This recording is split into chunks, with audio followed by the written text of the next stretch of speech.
6.25 लाख शिक्षक आणि विद्यार्थ्यांचं भवितव्य उद्ध्वस्त झालेलं आहे की यामध्ये जी यंत्रणा आहे ही यंत्रणा कशा प्रकारे आमची शिक्षकांची पात्रता परीक्षा ही घ्यायला लागलेल्या आहेत, मग ही यंत्रणाच पात्रता आहे का, अशा प्रकारचा सवाल या ठिकाणी उपस्थित होतोय। या सगळ्या शिक्षण क्षेत्राचं खच्चीकरण करायचं धोरण सरकारनं ठरवली की काय असं आम्हाला वाटतं याच्यातून। कारण सगळ्या प्रकारच्या ह्या ज्या परीक्षा असतील किंवा प्रवेश परीक्षा असतील या प्रत्येक परीक्षेमध्ये घोटाळे चाललेले आहेत। राज्यात पेपर फुटीमुळे पुन्हा एकदा खळबळ उडालेली आहे। नीटचं पेपर फुटीचा प्रकरण ताजा असताना आता टीईटीचा पेपर देखील फुटलेला आहे, त्यामुळे शिक्षण क्षेत्रात एक वेगळं वातावरण निर्माण झालेलं आपल्याला पाहायला मिळत आहे। या संदर्भात बोलण्यासाठी कोल्हापुरातले शिक्षक संघटनेचे नेते असतील किंवा परीक्षार्थी असतील, आपण त्यांच्याशी संवाद साधणार आहोत। सर, काय सांगाल, नीटचे पेपर फुटीचा प्रकरण ताजंच आहे, तर आता टीईटीचा पेपर फुटलेला आहे। आज पुन्हा एकदा पेपर फुटीचं प्रकरण समोर आलेलं आहे। टीईटीचं मध्यंतरी असा घोळ झाला होता, काय नेमके तुमचे? उद्या महाटेट जी परीक्षा होणार होती त्यासाठी 6.25 लाख विद्यार्थ्यांनी शिक्षकांनी तयारी केलेली होती। ऐन चरमसीमेवर हा उद्याचा पेपर आलेला असताना परीक्षेचा पेपर फुटला म्हणून परीक्षा परिषदेनं ही परीक्षा पुढे ढकललेली आहे आणि हे जेव्हा समजलं तेव्हा संपूर्ण शिक्षण क्षेत्राला धक्का बसलेला आहे। 6.25 लाख शिक्षक आणि विद्यार्थ्यांचं भवितव्य उद्ध्वस्त झालेलं आहे। त्यामुळं महाराष्ट्र शासनाचा, परीक्षा परिषदेचा आणि संबंधित प्रशासन व्यवस्थेचा हा नाकर्तेपणा आहे, त्याच्याबद्दल मी जाहीर या ठिकाणी त्यांचा निषेध करतो। कारण 6.25 लाख विद्यार्थी आणि शिक्षक या परीक्षेसाठी जोमानं तयारी करत होते। त्यांचं स्वप्न होतं की आपण या सेवेमध्ये यावं असं, आणि ती तयारी करत असताना अशा पद्धतीची घटना घडणं टीईटीच्या पार्श्वभूमीवर म्हणजे नीटच्या पार्श्वभूमीवर हे घडणं अतिशय लांछनास्पद आहे। त्यामुळं मुख्यमंत्र्यांना आमचं आव्हान आहे की तुम्ही शिक्षण मंत्र्याचा राजीनामा घ्यावा, कारण त्यांचं प्रशासनावर कुठल्याही व्यवस्थेवर नियंत्रण नाही आहे आणि त्यामुळं मोकाट सुटल्यासारखी सगळी व्यवस्था चालू आहे। आज आपल्या माध्यमातून मी आव्हान करतो की त्यांचा राजीनामा तर घ्याच, पण टीईटी परीक्षा ही पात्रता परीक्षा घेण्यासाठी हे परीक्षेचं जे काही परिषद आहे ती अपात्र ठरलेलं आहे, त्यांच्यावर संबंधितावर कारवाई झाली पाहिजे। आणि सुप्रीम कोर्टानं सुद्धा मी आपल्या माध्यमातून आव्हान करतो, सुप्रीम कोर्टानं टीईटी सक्ती 25 वर्ष, 30 वर्ष, 32 वर्ष नोकरी झालेल्या शिक्षकांना सुद्धा केली, तरी सुद्धा शिक्षकांची मानसिक तयारी होऊन परीक्षेला बसत असताना असा फुटीचा पेपर होऊन जर ह्या 6.25 लाख महाराष्ट्रातील शिक्षकांना आणि विद्यार्थ्यांना जर उद्ध्वस्त व्हावं लागत असेल तर सुप्रीम कोर्ट आता महाराष्ट्र शासनावर काय कारवाई करणार हा माझा प्रश्न आहे। त्याच्याशिवाय महाराष्ट्र शासनानं आणि सुप्रीम कोर्टानं या सगळ्या 6.25 लाख विद्यार्थी आणि शिक्षकांना तुम्ही उत्तीर्ण झालाय असं प्रमाणपत्र द्यावं आणि त्यांना न्याय द्यावा, अशा प्रकारची मागणी मी तुमच्या माध्यमातून शासनाकडे करतो आहे।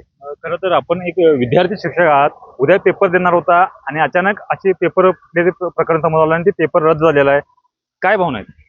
टीईटीची ही जी परीक्षा होती ही उद्या म्हणजे रविवारी 28 तारखेला होती।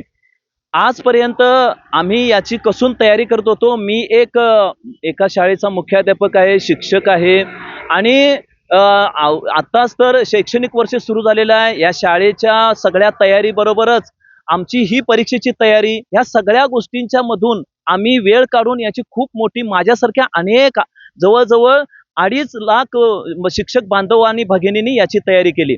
परंतु ही 1 वाजता आलेली जी बातमी आहे की भिवंडी या ठिकाणी हा पेपर फुटला, ही अतिशय निंदनीय बाब आहे।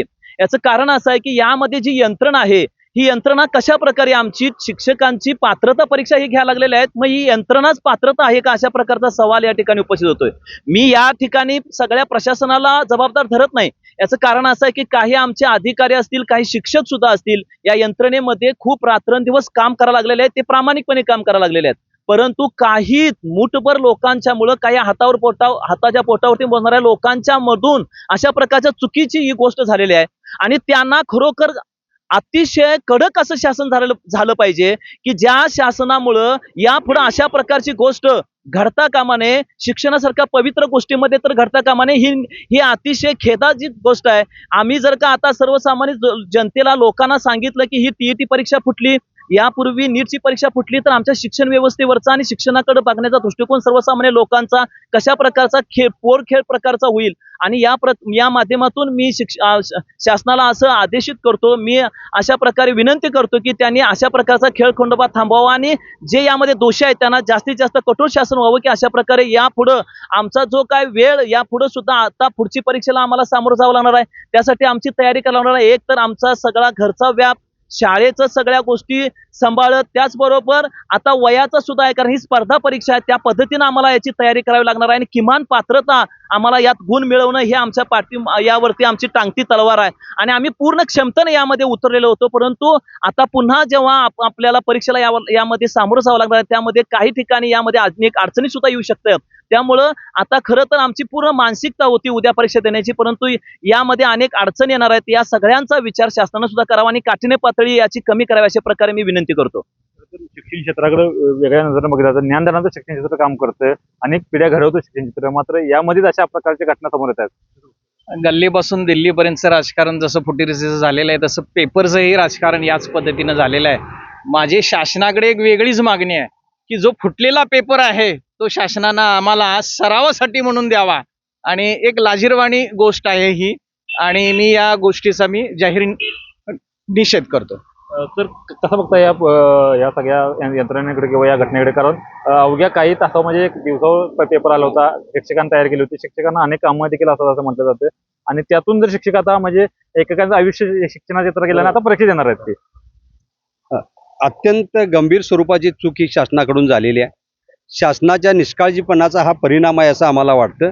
कारण नीट परीक्षेच्या आणि त्याच्यापूर्वी जवळजवळ महाराष्ट्र आणि भारतामध्ये 100हून अधिक परीक्षांचे जे पेपर फुटलेले आहेत, घोटाळे झालेले आहेत, त्यातून शासनानं काही बोध घेतला नाही असं आम्हाला यातून दिसते आहे. एकीकडे उद्या ह्या परीक्षेची तयारी खूप अडचणीतून शिक्षकांनी परीक्षेची तयारी केलेली आहे. महाराष्ट्रामध्ये शिक्षण क्षेत्रामध्ये लाखोंच्या संख्येने रिक्त जागा आहेत, त्या ठिकाणी शिक्षकांची भरती झाली पाहिजे. जे शिक्षक आहेत त्या ठिकाणी त्यांना सुप्रीम कोर्टाच्या निर्णयामुळं त्यांना 2028 पर्यंत कोणत्याही परिस्थितीत TET पास झाली पाहिजेत आणि अशा परिस्थितीमध्ये शिक्षकांनी निवडणुकीचं काम असेल, BLOचं काम असेल, जलगणनेचं काम असेल, ह्या सगळ्या कामाच्या व्यापातून शिक्षकांनी तयारी केली एकीकडे आणि ही तयारी केली असताना परवा नीटमुळे 21चा पेपर 28 तारखेला आला आणि अशा परिस्थितीत उद्याचा पेपर आज अचानकपणे हा पेपर फुटीमुळे रद्द करावा लागला. त्यामुळे एकूण शिक्षकांच्या मानसिकतेवर मोठा याचा परिणाम झाला आहे आणि एक समाजामध्ये आम्हाला असं वाटायला लागलंय की या सगळ्या शिक्षण क्षेत्राचं खच्चीकरण करायचं धोरण सरकारनं ठरवली की काय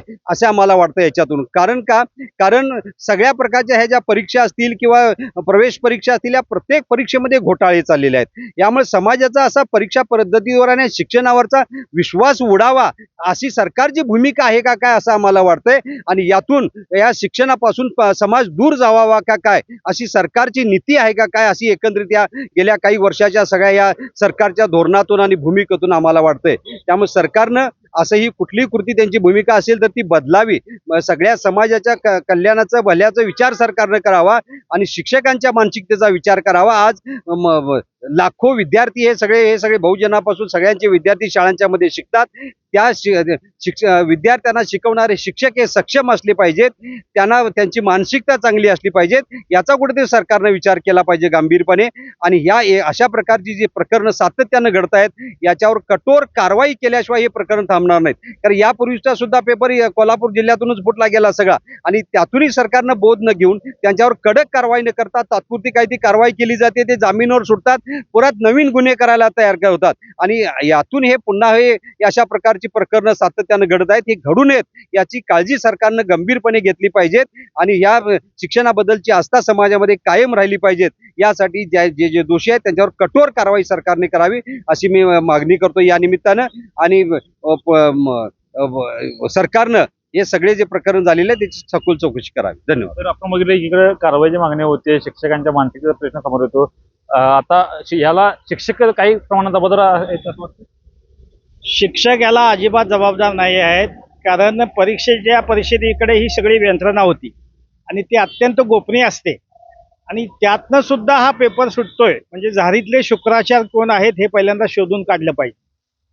कारण नीटचा पेपर फुटल्यानंतर उद्रेक जो देशभरामध्ये झाला त्याच्यामध्ये नैराश्य येऊन 22 विद्यार्थ्यांनी आत्महत्या केल्या आणि त्यातनं काक्रोच जनता पार्टीचा उदय झाला, त्याला जवळजवळ 2.25 कोटी फॉलोअर्स मिळाले.